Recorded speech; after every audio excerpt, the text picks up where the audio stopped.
பாஜகவிலிருந்து விஜயதரணி அவர்கள் இணைப்பில் இருக்கிறார். வணக்கம் திருமதி விஜயதரணி. தற்பொழுது இந்த 5 பேர் உயிரிழப்பு அப்படின்றது பெரும் சோகத்தை தான் ஏற்படுத்தி இருக்கிறது. என்னதான் ஒரு சாகச நிகழ்ச்சி நடந்து முடிந்திருந்தாலும் அதற்கு பிறகு ஏற்பட்டு இருக்கக்கூடிய இந்த உயிரிழப்பு அப்படின்றது நிர்வாக திறன்ல குறைபாடு இருப்பதை காண்பிப்பதாக பல தரப்பிலிருந்து விமர்சனங்கள் முன்வைக்கப்படுகிறது. இருந்தாலும் இது போன்ற நடவடிக்கைகள் இனி நடைபெறக்கூடாது அப்படின்றதும் பல தரப்பில் இருந்து சொல்லப்படுகிறது. நீங்க எப்படி இதை பாக்குறீங்க? நிர்வாகத்துல குறைபாடு இருந்ததா, இல்ல அவங்க தரப்புல இருந்து இது வெயிலின் தாக்கம் அதிகமா இருந்ததால மட்டுமே இந்த உயிரிழப்புகள் ஏற்பட்டதாக சொல்றாங்க? எப்படி பார்க்கறீங்க நீங்க? இல்ல, கால சூழ்நிலை என்னவாக இருக்கும் என்பது 15 நாட்களுக்கு முன்னாடியே வெதர் ரிப்போர்ட் எல்லாம் வந்துட்டு தான் இருக்கு. எல்லாருக்கும் அன்னைக்குள்ள தினத்துல மெரினா பீச்ல என்ன டெம்பரேச்சர் இருக்குங்கிறது எல்லாருக்கும் தெரிந்ததுதான். சாமானியர் கூட இன்னைக்கு போய் நம்மளுடைய கைபேசியில நாம பார்க்க முடிஞ்சதா இருக்கு. செல்போன்ல வெதர் ரிப்போர்ட்லாம் பார்த்துட முடியும். மக்களும் பார்க்கலாம். அதே நேரம் அரசாங்கம் அதை விட ரொம்ப முனைப்பா இந்த ப்ரோக்ராம் ஆர்கனைஸ் பண்ற யாரா இருந்தாலும் பார்க்கணும். வெயில் மட்டும் காரணம் அப்படின்னு சொல்றதை விட 10 லட்சம் பேர் ஒரு இடத்துல கூடுவாங்க அப்படிங்கிறத முன்கூட்டியே உளவுத்துறைக்கு தெரியாதா? நிச்சயமா அதை கணிக்க முடியும் இல்லையா? அதை கணிச்சிருக்கணும். அரசு அதை கணிச்சிருக்கணும். மத்திய விமானப்படை நடத்தக்கூடிய ஒரு நிகழ்ச்சி மாநில அரசின் மேற்பார்வையில் நடக்கக்கூடிய நிகழ்ச்சி.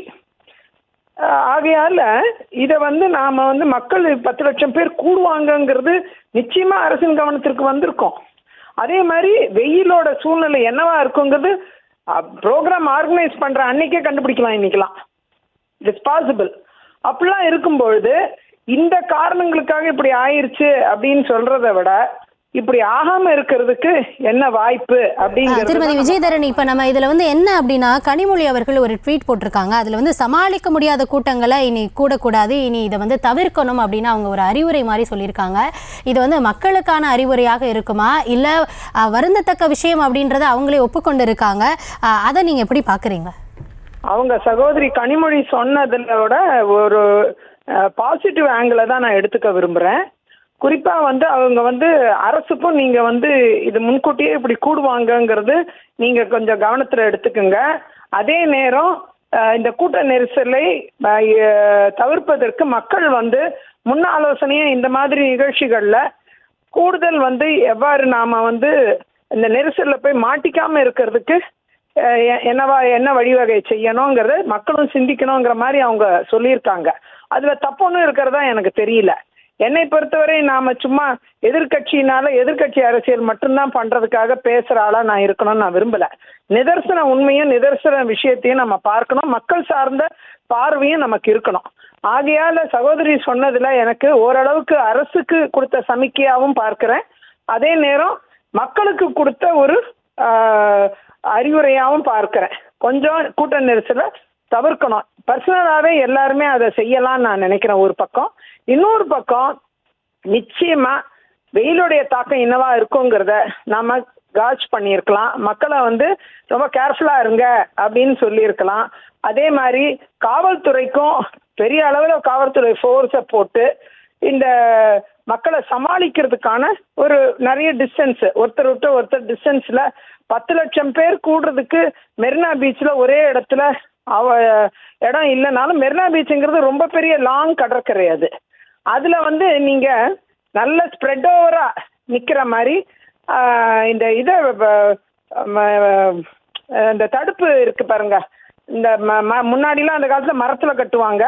அந்த மாதிரி இந்த சவுக்கு மரத்துல தடுப்பு மாதிரி ஒரு இது மாதிரி வரிசையா கியூ மாதிரி போற மாதிரி நிறைய அந்த பாக்ஸஸ் மாதிரி பண்ணி அதை ஒரு ஸ்ப்ரெட் ஓவர் பண்ணி ஒரு 5-10 கிலோமீட்டருக்கு போட்டிருந்தாங்கன்னா மெரினா பீச்சில் ஈஸியாக 5-10 கிலோமீட்டர் எடுத்துடலாம். 5-7 கிலோமீட்டர் எடுக்கலாம் அந்த மெரினா பீச்சிலே. அந்த 7 கிலோமீட்டரையும் நம்ம டிவைட் பண்ணி கொடுத்துருந்தோம்னா மக்கள் அழகாக வரிசையாக அதுலேயே மூவ்மெண்ட் ஆகிட்டே இருந்திருப்பாங்க. ஸோ அது மாதிரி தண்ணி கொடுக்கறதுக்கு நடுவில் லைன்ஸ் போட்டிருக்கலாம். போட்டு அந்த தண்ணி சப்ளையை உறுதி பண்ணியிருக்கலாம். 10 லட்சம் பேர் வருவாங்கன்னா 10 லட்சம் பாட்டில் கட்டாயமாக அங்கே இருக்கணும். வாட்டர் பாட்டிலோ இல்லை தண்ணி ஏதோ ஒரு வகையில் வாட்டர் சப்ளை இருக்கணும். அதே மாதிரி ஒரு தடவை ஒருத்தர் உள்ளே போனால் வெளியில் வர்றதுக்கு டக்குன்னு வெளியில வர்றதுக்கு உண்டான பாதையும் இவங்க நிர்ணயம் பண்ணியிருக்கலாம்.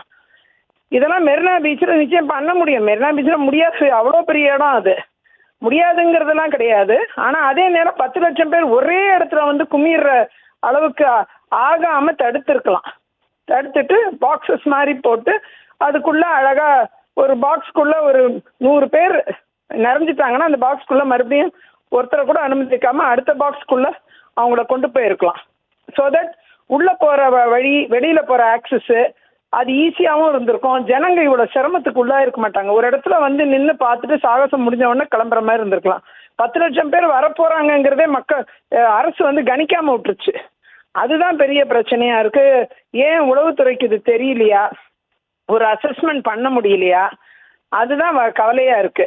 அதே மாதிரி இந்த ஏற்பாடுகள் ஏன் செய்ய தவறிட்டாங்க? 1 லட்சம் பேர் கூடுறதுக்கே ஏற்பாடுகள் செய்யணுங்கிறது சொல்றாங்க.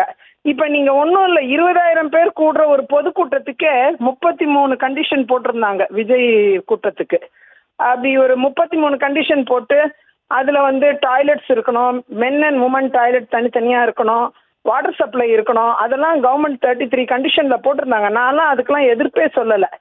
ஏன்னா அதெல்லாம் என்ஷூர் பண்ணா ஒரு 5,000 பேர் கூட வந்துட்டா கூட இந்த ஏற்பாடெல்லாம் அந்த எக்ஸஸ் கிரௌட கூட தாக்கு பிடிக்கும். ஆகையால அந்த விஷயத்துக்கு பொதுக்கூட்டத்துக்கே இந்த தருணத்தில் உங்களுடைய கருத்துக்களை பகிர்ந்து கொண்டீங்க. எந்த மாதிரி இது நடைபெற்றிருக்கணும் அப்படின்ற தகவல்களையும் பகிர்ந்து கொண்டீங்க. உங்களுடைய கருத்துக்களை பகிர்ந்தமைக்கு நன்றி. செய்திகளை உடனுக்குடனும் துல்லியமாகவும் தெரிந்து கொள்ள சப்ஸ்கிரைப் பண்ணுங்க.